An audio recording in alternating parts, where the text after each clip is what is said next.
Halo, Assalamualaikum warahmatullahi wabarakatuh. Oke, baiklah, kembali lagi di pembelajaran matematika. Nah, kali ini kita masuk ke materi kedua ya, yaitu ke bab program linear. Nah, dalam program linear ini sebenarnya adalah kelanjutan dari materi yang kemarin di kelas 10, yaitu tentang persamaan linear dan pertidaksamaan linear. Oke, baiklah. Seperti apa materi program linear yang pertama ini tentang pertidaksamaan linear dua variabel.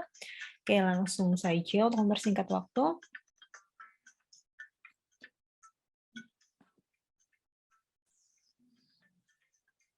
Oke, bentuk umum.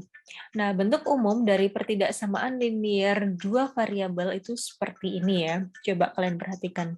Di sini ada x plus 2y lebih dari 6, x min 4y kurang dari sama dengan 8, x plus y lebih dari sama dengan 0, dan 3x plus y kurang dari 0.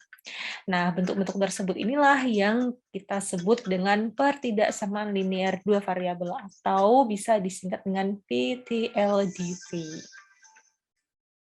Nah, setelah kalian lihat pertanyaannya, apakah setiap variabel memiliki dua variabel? Coba lihat, apakah setiap pertidaksamaan ini punya dua variabel? Iya, jelas iya ya, karena di sini ada variabel X dan Y. Oke, kemudian pertanyaan yang kedua, apakah setiap variabel memiliki pangkat 1? Nah, jelas karena di sini tidak ada pangkatnya, sehingga pertidaksamaan ini semuanya memiliki pangkat 1. Oke, kemudian 3.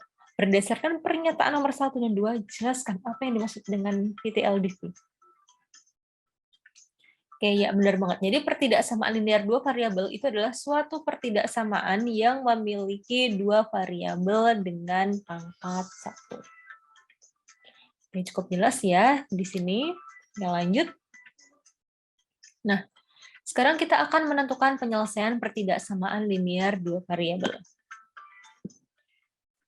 Oke. Nah, daerah himpunan penyelesaian suatu pertidaksamaan linear dua variabel itu dapat dicari menggunakan dua metode. Yang pertama itu dengan metode uji titik, dan yang kedua melihat tanda ketidaksamaannya.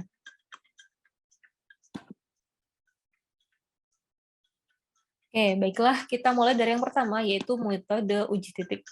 Nah, misalkan PTLDV itu bentuknya adalah AX plus BY kurang dari sama dengan C. Nah, sehingga cara penyelesaiannya yang pertama, gambarkan grafik garis AX plus BC sama dengan C. Nah, jika tanda ketidaksamaannya kurang dari sama dengan atau lebih dari sama dengan, nah maka garis pembatasnya digambar penuh. Namun, jika tanda ketaksamaannya berupa kurang dari atau lebih dari, maka garis pembatas digambar putus-putus. Tahu ya bedanya ya, kalau dia ada tanda sama dengannya nih, nah maka dia garisnya itu lurus gitu, penuh. Tapi kalau tidak ada tanda bawahnya ini, nah dia hanya kurang dari dan lebih dari aja, nah maka titiknya itu berupa titik putus-putus. Oke, next yang kedua, uji titik. Ambil suatu titik sembarang, misalkan X1, Y1, yang tidak terletak pada AX plus BY sama dengan C ya. Jadi kalian ambil sembarang titik selama titik itu tidak terletak pada garis ini gitu. Nah, kemudian substitusikan titik tersebut ke dalam pertidaksamaan AX plus BY kurang dari sama dengan C. Nah, kalau sudah, berarti nanti ada dua kemungkinan. Yang pertama, apabila pertidaksamaan AX1 plus BY1 itu kurang dari C dan bernilai benar, ingat ya, jika setelah kalian substitusikan sembarang titik tersebut dan ternyata itu bernilai benar di pertidaksamaan tersebut, nah maka daerah himpunan penyelesaiannya atau yang diarsir itu berarti daerah yang memuat titik X1, Y1 tadi gitu. Oke, namun apabila ketika kalian substitusikan ke persamaan ini itu nilainya salah, nah maka daerah himpunan penyelesaian itu berarti bukan atau tidak di titik-titik X1, Y1 tadi gitu. Nah, kemudian yang kedua ini dengan melihat tanda ketidaksamaan. Nah, masih sama ya, misalkan bentuknya adalah AX plus BY kurang dari sama dengan C. Nah, daerah himpunan penyelesaian titik LDV dapat ditentukan berada di kanan atau di kiri garis pembatas dengan cara memperhatikan tanda keseksamaannya tersebut. Nah, yang pertama, pastikan koefisien X dari PTLDV itu positif. Ingat ya, jika X-nya itu adalah positif. Nah, tapi kalau misalkan tidak positif, itu cukup kalian kalikan dengan min 1. Nah, jika koefisien X PTLDV tadi itu sudah positif, perhatikan tanda keseksamaannya. Jika tanda keseksamaannya kurang dari, nah maka penyelesaiannya terletak di sebelah kiri pembatas gitu. Nah, misalkan garisnya di sini gitu ya. Oh my god. Nah, berarti nanti penyelesaiannya itu berada di sebelah kiri gitu, di sebelah kiri garis. Tapi kalau tanda kesamaannya lebih dari, nah maka penyelesaiannya terletak di sebelah kanan garis pembatas. Oke ya, nanti akan mudah jika kita masuk ke contoh. Nih, ada contoh soal. Nah, tentukan daerah penyelesaian dari 3x min 2y kurang dari 12. Nah, seperti yang tadi sudah dipaparkan di depan, nah maka penyelesaiannya adalah kayak yang pertama, membuat pertidaksamaan menjadi persamaan. Oke, ini kan bentuknya pertidaksamaan ya. Maka kita ubah menjadi persamaan. Caranya gimana? Caranya dengan mengubah si tanda kurang dari ini menjadi tanda sama dengan. Seperti ini. Ini aja yang kita ubah. Nah, setelah itu yang kedua, menentukan titik koordinat dengan sumbu X. Nah, ketika kita mau membuat titik potong dengan sumbu X, maka yang kita lakukan adalah mengganti Y itu dengan 0. Nah, jadi dari 3X min 2Y sama dengan 12 tadi, si Y-nya kita ganti dengan 0. Nah, ketika kita ganti dengan 0, maka adalah 2 kali 0, jadinya kan 0 nih ya. Sehingga 3X sama dengan 12. Nah, berarti nilai X-nya berapa? Ya jelas nilai X-nya adalah 12 dibagi 3. Sehingga hasilnya adalah 4. So, nilai dari X, Y itu adalah X-nya 4 dan Y-nya 0, berarti 4,0. Kemudian, jika kita mencari titik potong terhadap sumbu X, maka selanjutnya adalah mencari titik potong terhadap sumbu Y. Nah, kalau tadi di sini si Y-nya yang kita jadikan 0, maka ketika mencari titik potong terhadap sumbu Y, yang kita ganti adalah X-nya sama dengan 0. Nah, jadi dari 3X min 2Y sama dengan 12, tadi X-nya kita ganti 0. Oke, jadi 0 dikurangi 2Y sama dengan 12, sehingga min 2Y itu sama dengan 12, dan jadi Y-nya adalah 12 dibagi min 2, sehingga hasilnya adalah min 6. Nah, jadi hasilnya adalah X, Y itu adalah 0, negatif 6. Oke, lalu setelah itu kita gambarkan ke grafik Cartesiusnya. Nah, kita bikin dua garis, di mana yang tidur ini adalah sumbu X, dan yang berdiri ini adalah sumbu Y. Nah, kemudian kita beri titiknya. Nah, di sini saya menggunakan selang 2 ya, supaya untuk lebih menghemat tempat gitu. Oke, jadi kalian boleh melakukan selang yang jelas selangnya ini dia konsisten jaraknya. Jadi di sini saya menggunakan jaraknya 2 gitu. Jadi dari 0 ke 2 maka selanjutnya adalah 4, 6, 8, dan 10. Jika kalian menggunakan selang 5 berarti 0, 5, 10, 15 gitu. Jadi yang penting dia selisihnya tetap. Begitu juga dengan yang Y. Nah, di sini saya juga menggunakan selang 2 untuk setiap titiknya. Nah, setelah itu saya masukkan titiknya. Oke, di sini saya masukkan yang sini dulu ya, 0, negatif 6. Berarti titiknya kan berada di sini nih. 0, negatif 6. Kemudian yang satunya 4,0, berarti X-nya 4 dan Y-nya 0, sehingga titiknya berada di sini. Nah, setelah saya bikin titik, nah saya lihat nih.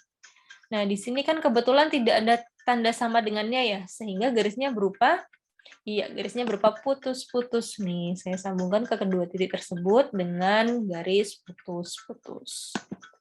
Nah, setelah membentuk itu, barulah kita mengarsir untuk menentukan daerah penyelesaiannya. Oke, tadi ada dua metode. Yang pertama dengan melihat tanda keseksamaan, dan yang kedua dengan uji titik. Nah, untuk melihat tanda keseksamaan kurang dari berarti daerah berada di sebelah kiri garis pembatas. Nah, dengan metode uji titik. Nah, dengan metode uji titik kita ambil garis titik sembarang gitu. Nah, misalkan yang paling mudah yang hasilnya pun paling cepat gitu ya. Nah, kita ambil aja titik 0,0 gitu. Tinggal kita substitusikan ke sini. Kita ganti X dan Y-nya dengan 0. Oke, 3X dikurangi 2Y, jadinya 3 kali 0 dikurangi 2 kali 0. Nah, ini 0 dikurangi 0 ya berarti ya. Hasilnya kan berarti adalah 0. Nah, pernyataannya ini adalah 0 kurang dari 12. Nah, 0 kurang dari 12 ini pernyataannya benar apa tidak?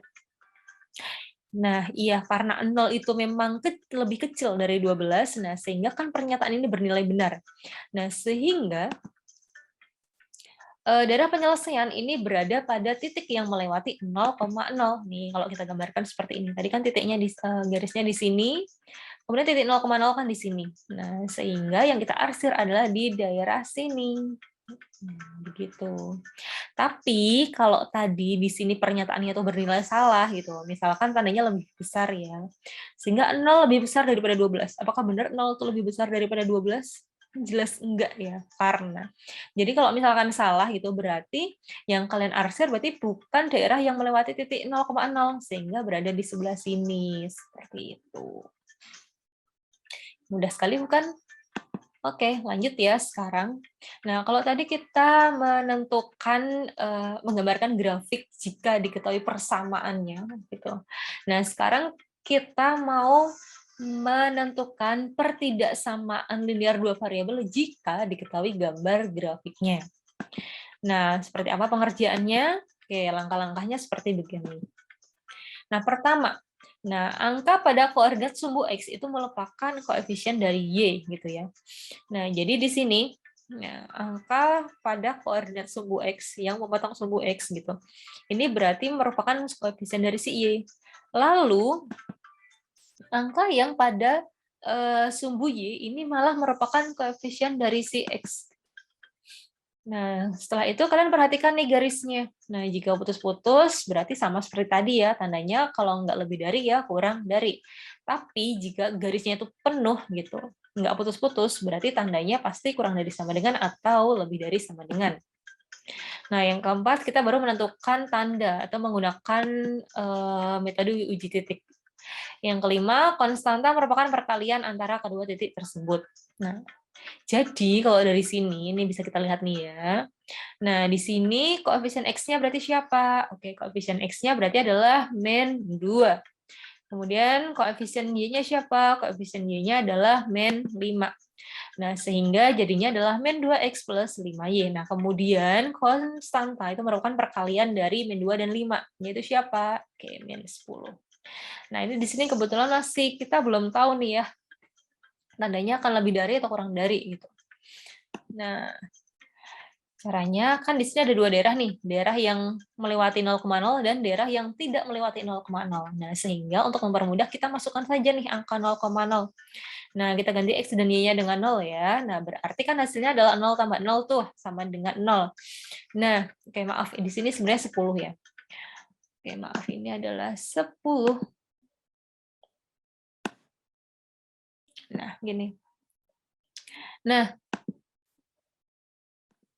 oke, kalau kalian lihat pernyataan itu benar apa salah gitu. Oke, nah 0 lebih kecil dari min 10. Kan enggak ya, harusnya kan 0 itu lebih besar daripada min 10 ya. Oke, berarti pernyataan ini bernilai salah gitu ya. Karena salah berarti yang kita arsir di sini apa di sini? Ya jelas dia yang tidak melewati titik pengujian dong ya gitu. Oke, sehingga tandanya adalah kebalikan dari uji tersebut, yaitu persamaannya menjadi min 2x plus 5y. Nah, bukan ini jadinya, jadi lebih dari min 10. Nah, oh ya, dari persamaan ini bisa kita sederhanakan ya. Nah, di sini kita menyederhanakannya itu dengan mengubah si X-nya menjadi positif. Nah, untuk mengubah si X-nya menjadi positif, berarti kita tinggal mengalihkan semua yang ada di sini itu dengan min 1. Oke, kita kalikan semuanya dengan min 1 ya. Oke, lah min 2X dikalikan min 1 berarti kan sama dengan 2 X. Tuh. Nah, kemudian 5X kalau kita kalikan negatif berarti jadi iya, min 5, aduh sorry ini tulisannya jelek banget.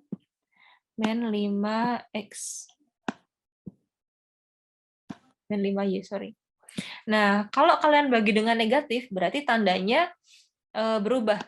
Jadi kurang dari siapa? Kurang dari 10 dong, karena kan min 10 kalau kita bagi dengan negatif berarti hasilnya positif 10. Oke, jadinya seperti ini ya. Jadi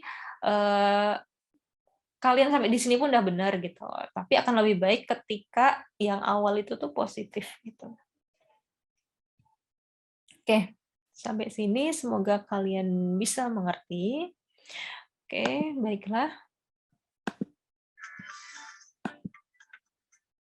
Oke, sampai di sini saja pertemuan pada hari ini. Setelah ini saya akan melanjutkan untuk materi yang kedua. Nah, masih penasaran dengan materi yang kedua seperti apa?